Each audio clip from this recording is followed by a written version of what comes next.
Blessings on them now that they're retired. May your presence be with them as they choose new paths and explore new horizons. Keep them strong, Lord. Keep them vigorous in body, mind, and we pray for Raspa that he may be able to recover from whatever is ailing him now. I understand he's in the ICU, and Lord will touch his body and give him more days. Continuing with our program this afternoon, may we ask Major General Mel Rosales to give. I'd like to greet everybody and welcome everyone to our gathering, most especially to our guests, our classmate Sam Valera, and because Christine almost said everything right. Yes. To welcome everyone. For being a sick. I just want to reiterate that today is one of those good days that we have because we are together. As I mentioned in one of our meetings, I think it was December or Christmas when that we try to take advantage of our stage in life to try and get together. Not know what the Lord has in store for us. So at every moment we have a chance, then we try to enjoy each other's company. So we'd like to say again, welcome. It's great to see everybody. Thank you. Comments. And of course, we're glad he's here as Raymond has been missing for a long time, 1974. 50 years. I am Francis Elu, old Bats, the family. I don't know what to say in terms of wisdom, kasi you already have it. Siguro what I can say is some details of Raymond that are not in that. January 16, dumating sa bahay namin, sa Holo, kasi we are from Holo, no? Okay? Dumating sa bahay namin, dineliver ng mga balikbayan forces. You know, the so-called balikbayan forces, no? Ay mga sunog na bones. Sunog na dark blue, parang tingin ko lang uniform siguro. Line shot yun. Line shot. Tingin ko dito sa sky, kasi may balahibo pa eh. Okay, sunog na bones, sunog na, and then sunog na combat boots. Crucifix. Crucifix mayroon ka. Nakita ko yun. Crucifix na yun.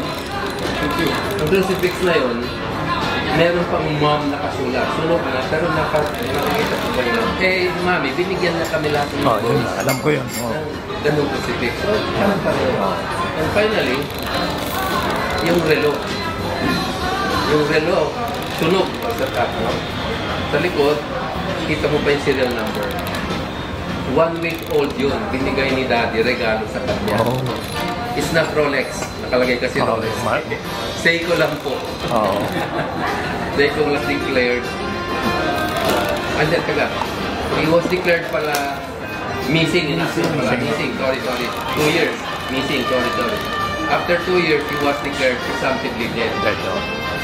Okay, so missing, Miss Eldo, declared presumptively dead, binigay yung mga benefits kay Mami. But before, 3 years after the incident, 77, karoon ng ceasefire, kakulo. So walang tutukan ng MNLF.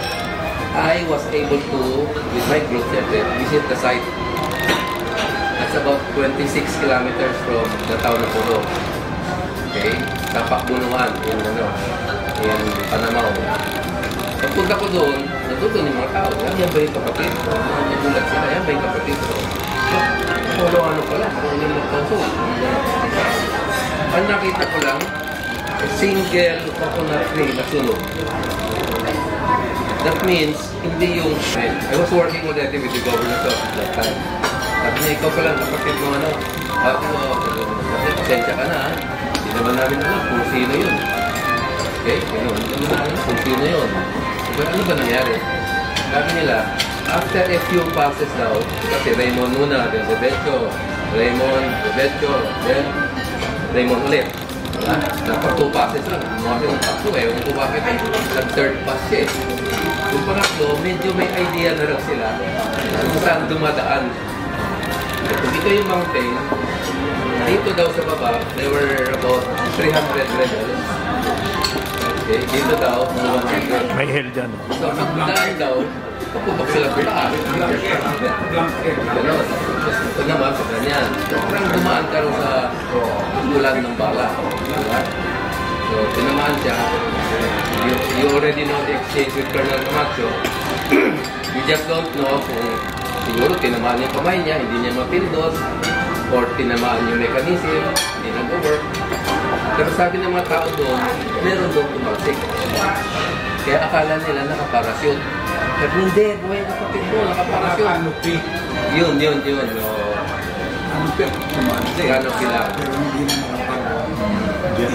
And then at that time, yung wife ni Miswari, wife niya, classmate ni Raymond, sa high school, si Desdemona Tan. Okay? Nagpasabi na wala si Raymond. Kung buhay yun, di pinasundo ko na, pinakanap ko yan. Diba? Classmate niya. Wala na. So, pero siyempre si Mami, ayaw maniwala. Buhay yung anak niya. Kami, anak ka. Durende na kami.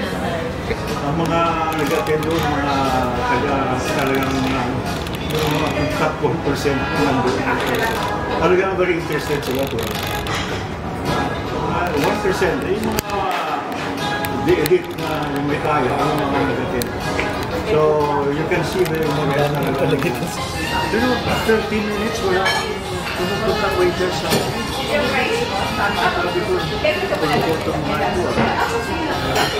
May racial discrimination. Ay, ito, nakatritis ito. Ako, ordinary na ako. Nakatritis ito. Nakachikin. Gano'n ako. Don't you know that he's a sick? Sinabi ko, ako ba ng waiter? Simula noon, tawag ko sa your highness. Tapos sila kay Hector. Ito, magagandang lalaki galing sa Philippines. Ayaw, isip yan. Breakfast na naman. Now we will hear from our Balikbayan. Sam is leaving for the US on Wednesday. Super glad you're here, Sam. Introduce naman yung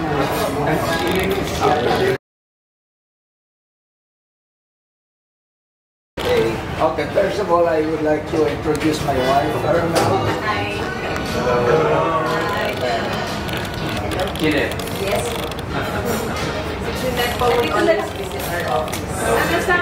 Owner, but she is not able to come over today because she's not feeling well. She's 15 years old. And very, very grateful that and thankful and I'm really elated that my classmates and my friends here are welcoming us on this day. it really is it's heartfelt thanks that we are received this way, because when you are away from this from your friends for so long, you always miss your friends and your companions for so long, and I cannot find that in the United States. It's in the United States, you will have a good future there. But I said no. I'll stay in the Philippines. I'll make it in the Philippines.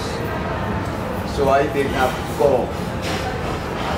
Fast forward, 12 years later, I found out that to be alone is very, very lonely.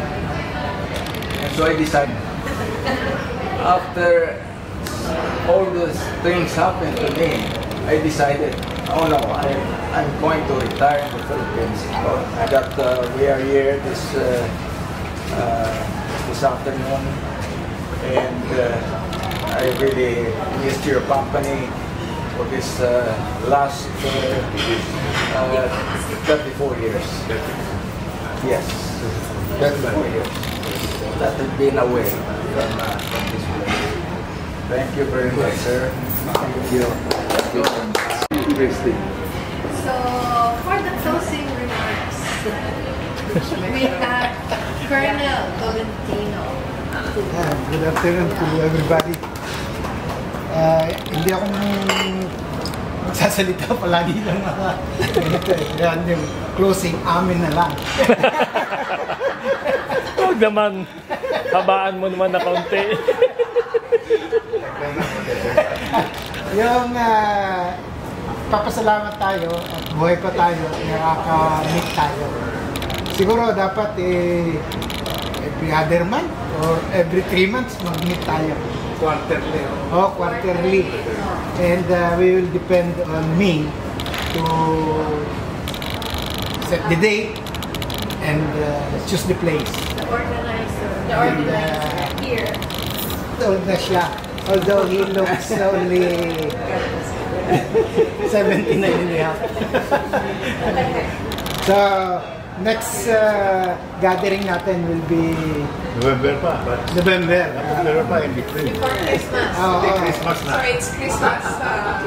Christmas. Sabi ni between November daw sa ngayon, dapat mag-meet. Pang isa, baka may birthday pang iba. Between now and November. Diba? July, August. Sino ba may birthday? August, gusto niyo August? Oh.